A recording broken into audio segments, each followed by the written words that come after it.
Hello, historians. It's March 18th, 2021, and today we're going to talk about American imperialism. And you're like, what's imperialism? Imperialism is empire building. It is making your nation bigger by adding to it, by making it an empire.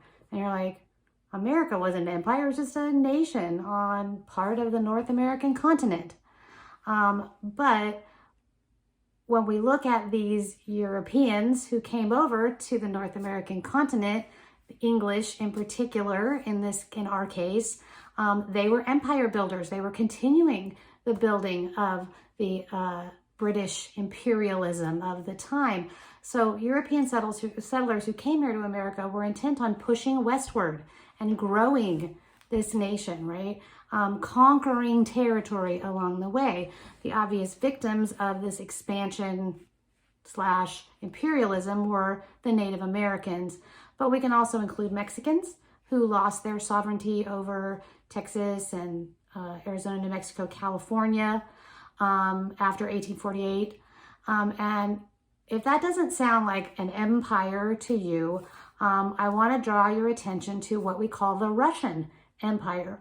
So Russians were taking control in Central Asia and in Siberia, either absorbing or displacing the native people who lived there, which was exact same thing that these new Europeans who had come to America and become Americans were doing here.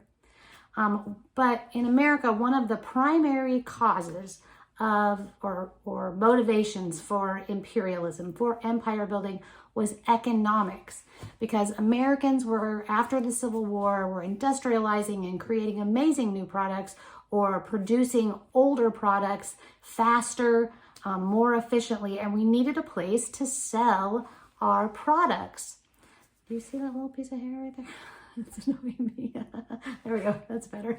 Okay, so we have all these amazing new products and we need to sell them. And so the United States begins pursuing imperialism, empire building, during the 1890s. And in many ways, it had been a decade of crisis in America with the influx of immigrants and the cities getting more crowded. Why do we have this influx of immigrants? Well, we specifically get a lot of Italian / Sicilian and Irish immigrants during this period because of crises that were happening in Europe.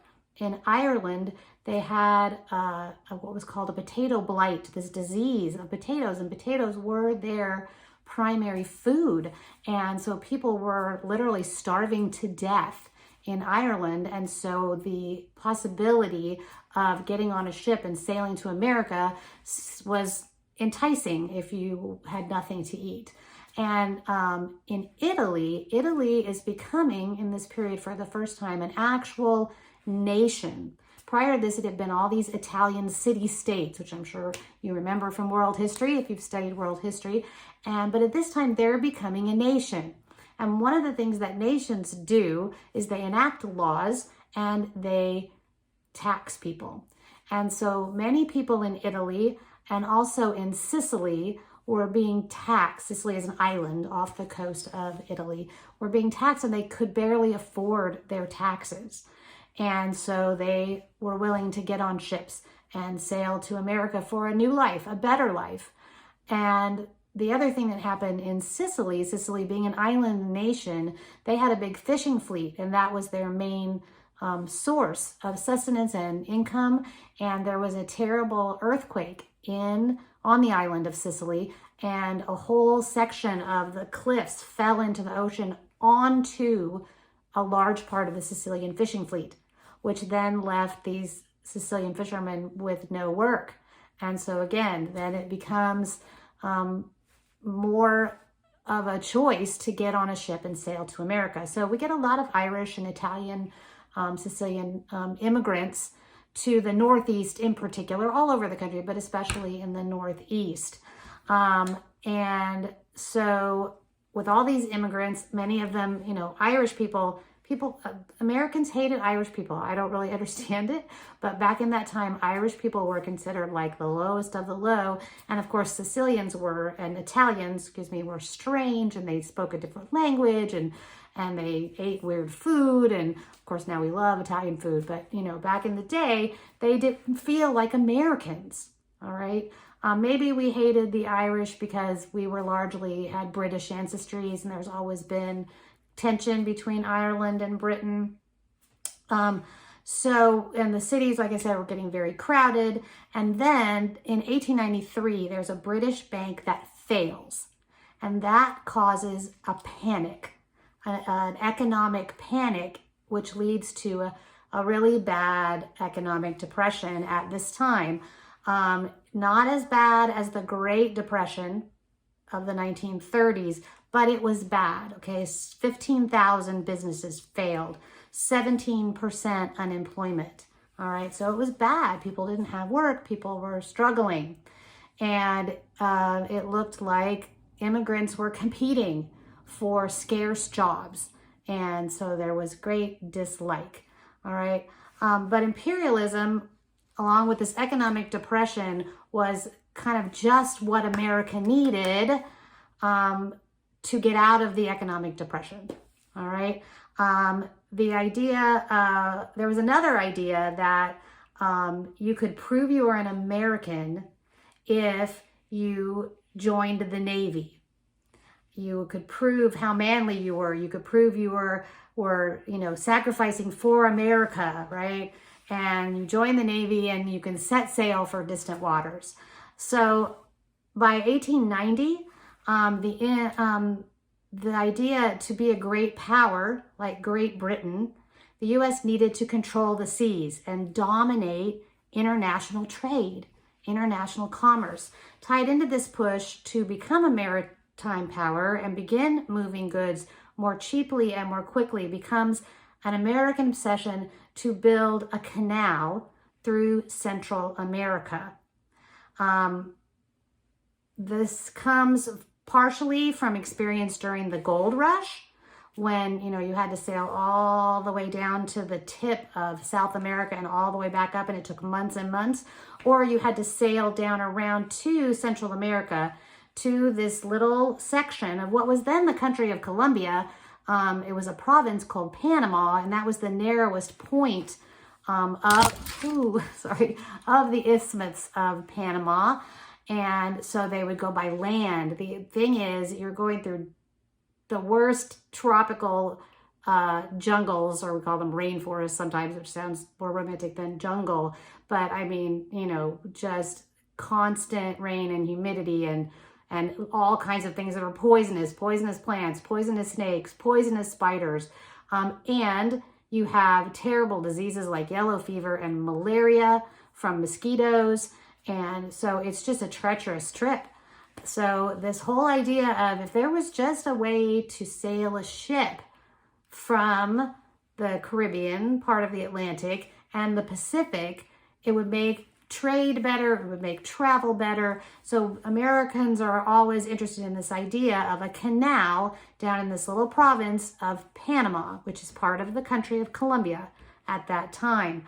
And so at first it was the French that decided they were going to build this canal there, and they made a deal basically with the country of Colombia, not telling Colombia that eventually they would lose this part of their country and it would become a whole other country.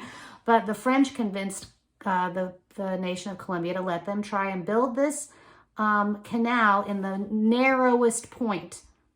And of course that makes sense. You want to go the shortest distance if you're digging out mountains of dirt and plants and everything else that's there.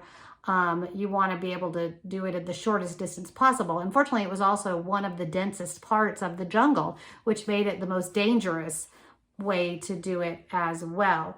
So the French tried and they gave it up, okay? And it would actually take Theodore Roosevelt, future President Theodore Roosevelt, to take up this idea, have the passion for it, and make it happen and get this canal built. And the building of the Panama Canal is a whole other story, which I'm not going to spend a lot of time on today, but if you're interested in it, go to YouTube and look it up. It's one of the world's greatest engineering feats of all time. And it's still in use on a daily basis. So I just want you to, if you're really interested in that sort of thing, please look it up. It's fascinating. I could give you 20 videos of how interesting it is, but that's not our main subject today. But the canal gets built, right? So once you have a canal and it's finished, well, now you need to protect it. And that meant America needs to have ships in both the Atlantic and the Pacific side to protect the entrance and exits to the canal. So that means you need to have basically part of your Navy in 2 different oceans. And that meant we would need colonies. All right, any country that's making colonies or looking for colonies is definitely creating an empire. Definitely imperialism, right? Imperialism for sure. So at this time, steamships are powered by coal. And in order to refuel your ship, you need coal depots. You need a place where coal is stored so you can get there, they can shovel it on your ship, and you can go along your way. Well, if we look at the globe, sometimes we don't realize, that's right, so this is a super old globe. This was my mother-in-law's globe. All right, so here's the Atlantic Ocean on this side, okay? The Atlantic Ocean, I can cover the whole Atlantic Ocean with my hand, right? Whether I go from, like, say, Florida over to Africa, I can cover the whole distance with my hand. That's probably one of the widest parts of the Atlantic. But if we go around to the other side, all right, here's the Pacific. If you look, like, you can hardly even see any land when I hold it up in the picture, okay?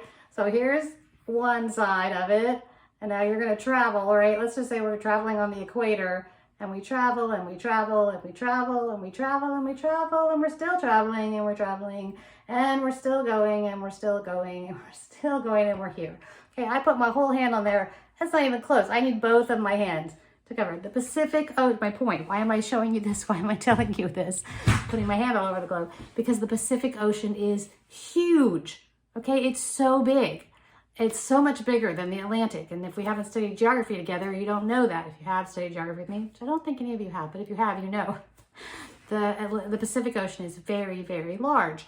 And so we need naval bases where ships can stop along the way. A ship cannot make that trip across the Pacific without stopping for refueling, okay? And so we need safe ports where they can refuel and repair and resupply. Places like Guam, places like Hawaii, and even closer to home places like Cuba and Central America itself. Also, at this time, nationalism and a pride in your country is a worldwide phenomenon, but it's also very strong in the United States. It's during this time, during the 1890s, that Americans begin to recite the Pledge of Allegiance in school, and we create a holiday for Flag Day. So patriotism is strong during this period of time. And we also want to have coal stations in the Pacific, or coal depots in the Pacific, because back in 1854, back Civil War times, we had opened Japan, which was a very closed culture. We'd opened Japan to American trade. But what we did was send a fleet of large imposing ships under Commodore Perry and convinced them that they needed to trade with us. And then the next piece of imperial business was Hawaii. And you're probably thinking, oh, Hawaii, yeah, we can go on vacation there, and they have pineapples and sugar. The thing is, those sugar plantations and those pineapples are being grown on American land, American plantations. And so the U.S. makes a treaty with Hawaii to take the tax off of sugar importation. And that is a motivation for Hawaii to become part of America. And also, we made it easier for white citizens of white Americans living there to own their businesses and run their businesses, and because it brought in more money and also guaranteed U.S. protection, Hawaii said, okay, we will be a territory of the United States, and we will also let you establish a naval base at a place called Pearl Harbor, which seemed like a great idea at the time. So then we got to throw in one other thing, the Spanish-American War. So the war started out because native Cubans, people from Cuba, were having a revolt against Spain, which was still ruling in Cuba. It's kind of the last little piece of Spain's massive world empire, which is all gone now except for Cuba. And President William McKinley basically told Spain, get out of Cuba or we're going to go to war. Spain knew that there was no way it could win a war against U.S. military power, but they had their pride and their honor, so they chose war. It was a bad choice.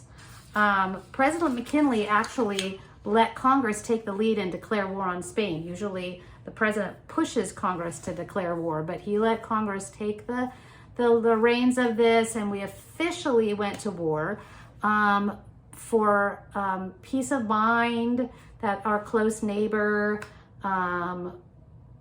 would be part of us. We would end economic uncertainty, and it wasn't about gaining territory, at least not in Cuba. And actually, we have not gained territory in Cuba to this day, so that part must have been true. The actual war was one of the shortest with the fewest casualties in U.S. history. 4 months fighting, fewer than 400 American soldiers killed in combat. Unfortunately, 5,000 Americans died of disease. Disease, always coming in and causing more casualties in war than actual war does. So there weren't very many battles, but there was one particular one that got a lot of press coverage. It was an attack in July on San Juan Hill, and that led future President Theodore Roosevelt, and his private army that he had put together himself called the Rough Riders. They rode up San Juan Hill and took the hill, and it was a successful battle, but it really wasn't very significant in terms of the Spanish-American War. What it was significance was to further Roosevelt's career. When he returned a war hero, he was very quickly elected War of New York, and by 1900 he is William McKinley's vice president, which turned out badly for McKinley, but good for Roosevelt, because McKinley was assassinated and Roosevelt became the president at that point. A more important battle, which took place on the other side of the globe, was the Battle of Manila Bay, when our Navy destroyed a tiny Spanish fleet and took the Philippines. And the Philippines were important. Another important stop in the Pacific. Remember how big the Pacific is. We need places where our ships can stop. So the result of the Spanish-American War was that the U.S. got 3 new territories: the Philippines, Puerto Rico, and Guam. We also used the war as an opportunity to annex Hawaii to protect our ships that would be heading for the Philippines. We didn't annex Cuba, but we also didn't let it become 100% independent either. It was added into the Cuban Constitution that there would be an authorization for American military intervention if needed. And it gave us permanent lease on a naval base at a place called Guantanamo Bay. You may have heard of Guantanamo Bay. There was a scandal there. It's mentioned in movies. So that's on Cuba if you didn't already know that. So Cuba and Puerto Rico opened gateways to Latin America to sell American goods. Puerto Rico is particularly useful as a naval station. Hawaii and Guam and the Philippines open up the Pacific, and specifically the markets in China.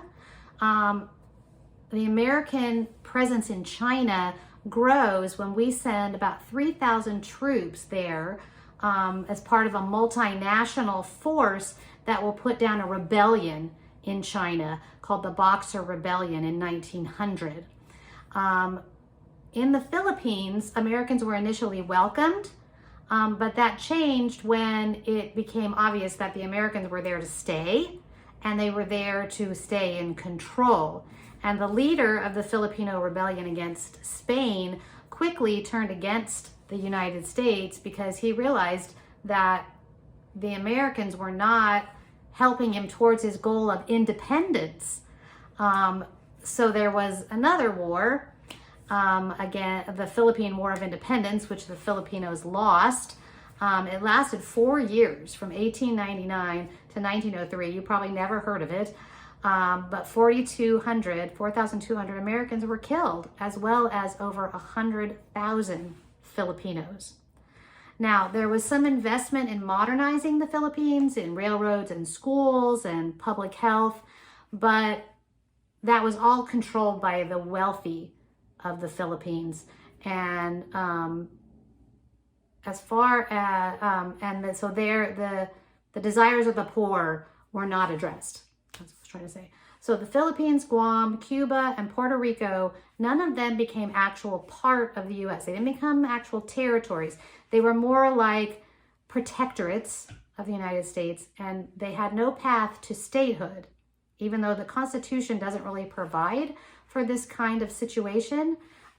This idea of creating these protectorates is just kind of not there, and so nobody really questioned it at the time. But Hawaii was treated completely differently, partly because there is a large white American population there. So now some people say that means it's racist against Native Hawaiians. Maybe it was, but the fact is the American government also looked at, here's a place where Americans are living.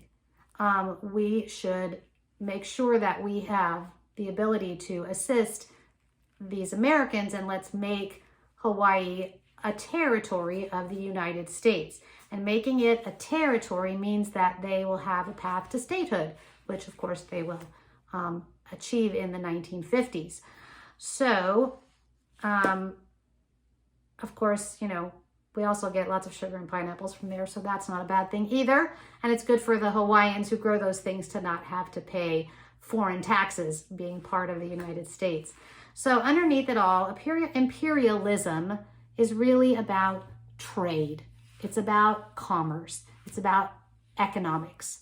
All right, that's the big thing about empire building, is how does it impact your economy? How does it open up places for you to trade, open up places for you to enable your trading ships to have places they can stop along the way, going across that giant Pacific Ocean. So according to one expert of the day, this is a quote, he said, American commerce must be with Asia. The Pacific is our ocean. Where shall we turn for consumers of our surplus? Geography answers the question. China is our natural customer.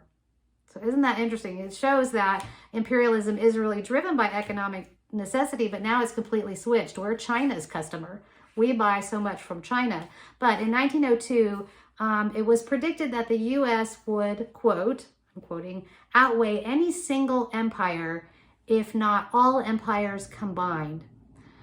Within 20 years, America would be the world's leading economic power. Now, for the reasons for imperialism, above all, quests for markets for American goods, this is going to persist long after our imperialism is recognized, and we realize that imperialism, taking over from other people or running their countries in place of them, is really kind of the opposite of our ideals of freedom and democracy, of what we were founded on.